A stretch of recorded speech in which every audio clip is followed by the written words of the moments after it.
The Grandview Country Club's ballroom had never looked more spectacular. Crystal chandeliers cast warm light across the polished marble floors, while white roses and golden ribbons decorated every table. 200 of the city's most prominent families had gathered to celebrate Harold and Patricia Bennett's 30th wedding anniversary, the social event of the season. "Don't embarrass us here, Sophia." My mother's whispered words cut through the elegant atmosphere as she adjusted her pearl necklace for the third time. She looked resplendent in her navy blue Chanel gown, every inch the successful attorney's wife she'd worked 30 years to become. "This is the most important night of our lives," she continued, her voice barely audible above the string quartet playing Pachelbel's canon. "Everyone who matters in this city is here. The mayor, the Chamber of Commerce president, half the city council. We cannot afford any of your eccentricities." I smoothed down my simple black cocktail dress, the same one I'd worn to 3 other family events this year. Not because I couldn't afford better, but because I'd learned that expensive clothes drew the wrong kind of attention from people who made assumptions about success based on price tags.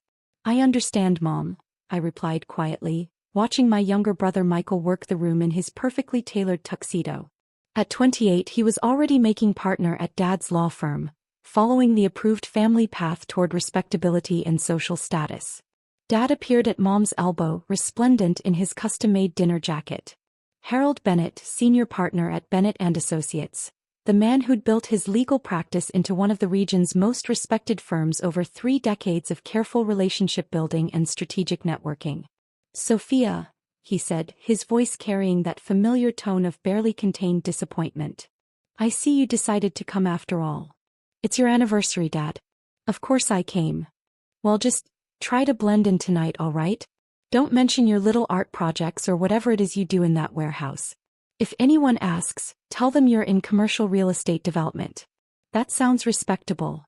I nodded and smiled, the same smile I'd perfected over years of family gatherings where my actual career was treated like an embarrassing family secret. Around us, the cream of the city's society mingled and networked, their conversations a carefully orchestrated symphony of business deals, political connections and social climbing. The country club had been Dad's obsession for 15 years. Membership here meant you'd truly arrived in the city's elite circles. The initiation fee alone was $250,000, with annual dues of $50,000, prices that kept out anyone who wasn't serious about maintaining their social status. "There's Senator Williams," Mom whispered excitedly, nodding toward a distinguished man in his 60s. "Harold, we should go say hello. This could be perfect timing for that judicial appointment discussion." As my parents glided away to pursue their political networking, I found myself alone at our family's assigned table. Table 1, naturally, positioned perfectly for maximum visibility and social impact. The place cards were written in elegant calligraphy. Mr. and Mrs. Harold Bennett, Michael Bennett, and simply Sophia. No title, no professional designation, just my name floating in the social void of family disappointment. I picked up my champagne flute and took a small sip of what was probably a $300 bottle of Dom Perignon. The country club never cut corners when it came to impressing its members and their guests. Quite a turnout tonight. I turned to see Thomas Morrison, the club manager, approaching our table. He was an older gentleman with silver hair and the kind of understated elegance that came from 30 years of managing the affairs of very wealthy people. "It's beautiful, Mr. Morrison. Mom and Dad must be thrilled." He smiled warmly. "Your parents have been wonderful members for so many years. Though I have to say, Miss Bennett, it's quite an honor to have you here tonight." I raised an eyebrow. "An honor?" "Oh yes," he said, lowering his voice slightly. "When I received the call from your assistant about the special arrangements for tonight, I was absolutely delighted. It's not every day we get to host an event for someone of your prominence in the business community." My assistant. Special arrangements. I felt my stomach drop slightly as I realized what was happening. "Mr. Morrison," I said carefully, "what exactly did my assistant tell you?" "About the acquisition, of course. Meridian Holdings' purchase of the Grandview Country Club. The paperwork was finalized this afternoon, wasn't it? Your assistant called to confirm the ownership transition would be seamless during tonight's celebration." The champagne flute felt suddenly heavy in my hand. Around us, the anniversary party continued in blissful ignorance. Guests laughing, the string quartet playing, my parents holding court near the senator's table. Of course, I said quietly. Seamless transition. Brilliant strategy really, Morrison continued enthusiastically. Acquiring the club just before your parents' anniversary celebration. They must be so proud. Though I suppose they already know about your real estate empire, don't they? Before I could answer, Dad's voice boomed across the ballroom. Ladies and gentlemen, if I could have your attention please. The room gradually quieted as 200 of the city's most prominent citizens turned toward the main stage where Dad stood with a microphone, Mom beaming beside him in her designer gown. Patricia and I want to thank you all for being here tonight to celebrate 30 wonderful years of marriage, Dad began, his courtroom voice carrying easily across the ballroom. This club has been like a second home to us, a place where we've built lifelong friendships and shared countless memories. Scattered applause rippled through the crowd. I noticed several city council members nodding approvingly, probably already thinking about which political favors they might discuss over brandy later. As many of you know, Dad continued, success in life isn't just about personal achievement. It's about family, community, and building something meaningful for the next generation. His eyes found mine across the ballroom and I could see the unspoken message in his expression. This is what success looks like, Sophia. This is what you should be aspiring to. Speaking of the next generation, Dad said with practiced charm, I'd like to acknowledge our son Michael, who's carrying on the family legal tradition with such distinction, and our daughter Sophia, who is, well, she's still finding her path. Polite laughter scattered through the crowd. A few people at nearby tables glanced in my direction with expressions that ranged from curiosity to pity. The senator's wife actually patted her husband's arm and whispered something that made him shake his head sympathetically. Morrison, who had been standing quietly beside our table during Dad's speech, suddenly looked confused. Still finding her path? He murmured. But surely he knows about. That's when Dad spotted Morrison near our table and decided to do what successful attorneys do best. Work the room. Thomas. Dad called out jovially, stepping down from the stage. Come here, my friend. I want you to meet some of our distinguished guests. Morrison straightened his tie and walked toward Dad with a slightly puzzled expression. The crowd pressed closer, curious about this interaction between their host and the club's respected manager. Thomas Morrison has been managing this club for 15 years now? Dad announced to the gathered crowd. He's turned this place into the crown jewel of the city's social scene. Actually, sir, Morrison said, his voice carrying clearly in the suddenly quiet ballroom, I need to speak with you about that. There's been a significant change in the club's ownership structure. Dad's smile faltered slightly. Change? What kind of change? Morrison glanced around at the 200 faces watching this exchange with growing interest. Perhaps we should discuss this privately? Nonsense, Dad said, his attorney instincts kicking in. We're all friends here. What's this about, Thomas? Morrison cleared his throat nervously. Well, sir, as of this afternoon, the Grandview Country Club has been acquired by Meridian Holdings. The sale was finalized at 3:47 p.m. today. A murmur rippled through the crowd. Several people pulled out their phones, probably Googling Meridian Holdings to see what they could find. Acquired. Mom stepped forward, her social smile still perfectly in place but her voice carrying a slight edge. By whom? Morrison looked directly at me, then back at my parents with obvious confusion. By your daughter, sir. Miss Sophia Bennett is the principal owner of Meridian Holdings. The silence that followed was so complete I could hear the ice melting in people's drinks. Dad's champagne glass slipped from his fingers, shattering against the marble floor with a sound like a gunshot. Mom's glass followed a second later, Dom Perignon and crystal spreading across the ballroom floor in a glittering mess. I'm sorry, Dad said slowly, could you repeat that? Miss Bennett owns the country club now, Morrison said, speaking louder for the benefit of the 200 people hanging on every word. Meridian Holdings purchased the facility for $47 million this afternoon. It was quite competitive. We had 3 other offers, but Miss Bennett's was significantly higher and came with better terms for the staff. Michael appeared at Dad's side, looking like he'd been struck by lightning. Sophia owns the country club? I stood up slowly, feeling 200 pairs of eyes following my every movement. The simple black dress that had seemed so modest earlier now felt like armor as I walked across the ballroom floor toward my family. Actually, I said, my voice carrying clearly in the stunned silence. Meridian Holdings owns the country club.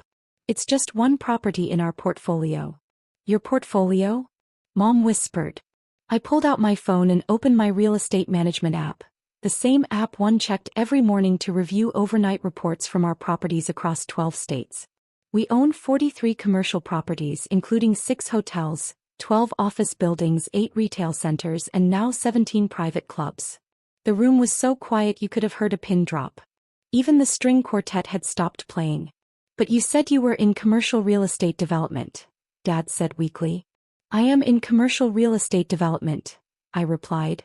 I just didn't mention that I own most of the commercial real estate in this part of the state.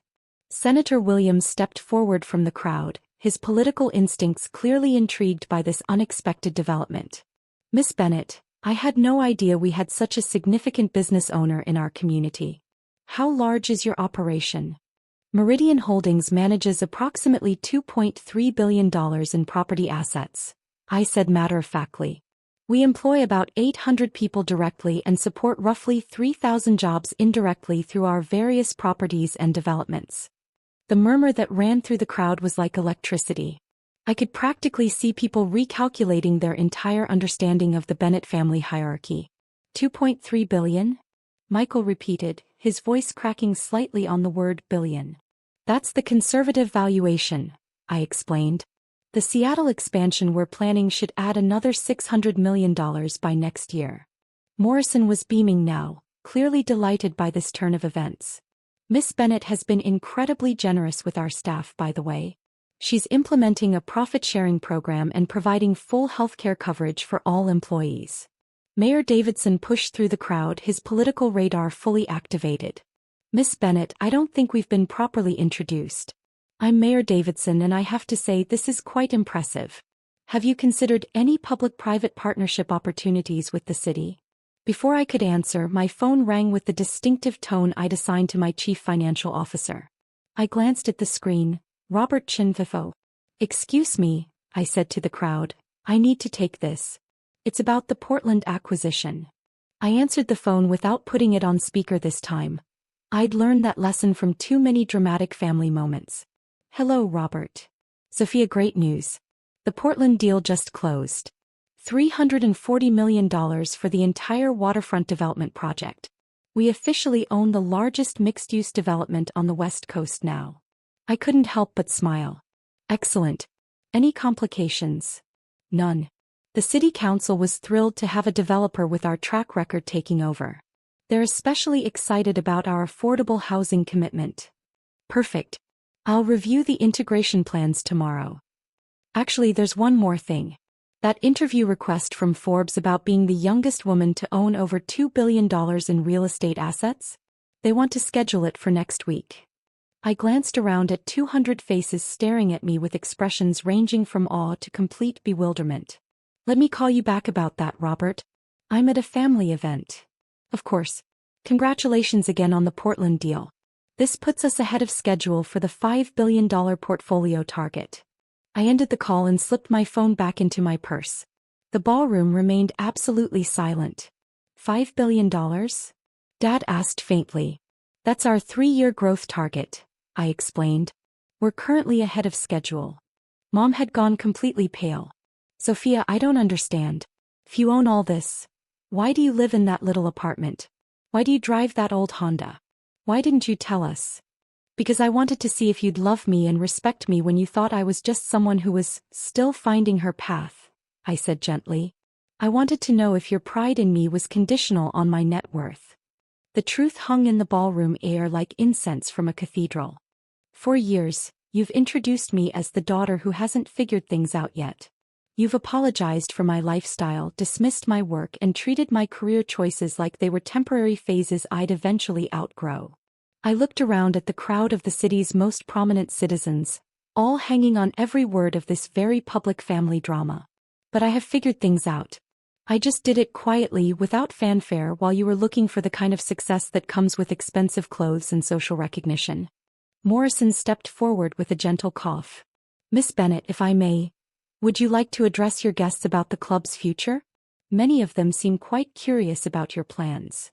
I looked at him, then at my parents, then at the 200 faces watching this unfold like a live soap opera. Actually, yes, I said, walking toward the small stage where Dad had been speaking earlier. If I could have everyone's attention? The crowd pressed closer, phones appearing as people prepared to capture whatever was about to happen. First, I want to assure all club members that nothing will change in terms of your membership experience. If anything, we're planning significant improvements to the facilities over the next year.